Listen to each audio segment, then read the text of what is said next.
Hey guys, there are churches that belongs to God and there are churches that belongs to men.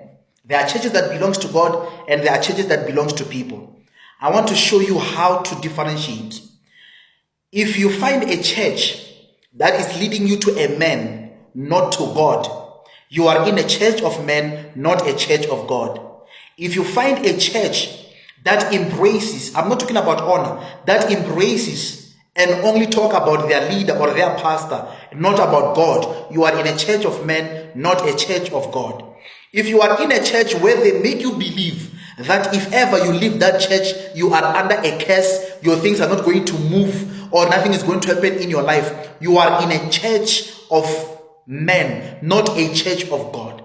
If you are in a church where they make you believe that if you don't do or adhere to certain things, your life is going to be stagnant, your life is not going to move, and this is the laws of the churches or the law of that particular church, and they don't tell you anything about God, you are in a church of a man, not a church of God.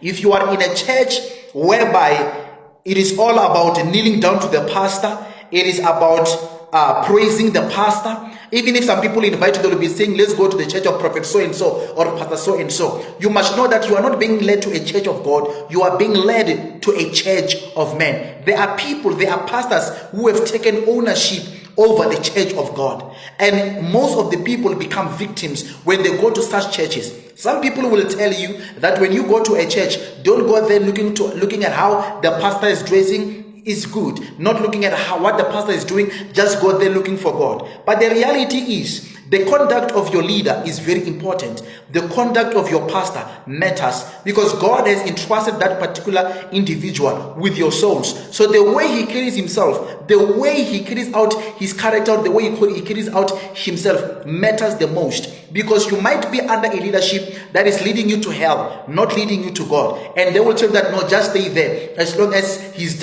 as long as you are there for God. You are there for God, but is God there? Yes, you are there for God, but is God there? So you might be telling yourself that I'm going there for God, where else God is not even there, and you say you're going there for God. So you must be able to check the churches that belongs to God and the churches that belongs to men. People have taken ownership over these churches, and they are over most churches. Yes, there are still true churches. There are still genuine churches out there. But some servants of God have fallen into the temptation of taking ownership of the church of God into their own hands. That is why some will judge you on how you dress. Some will judge you on what you afford, what you drive, how much you have, what type of a house do you live in. Some will judge you based on those materials because some of them have taken the ownership over the church.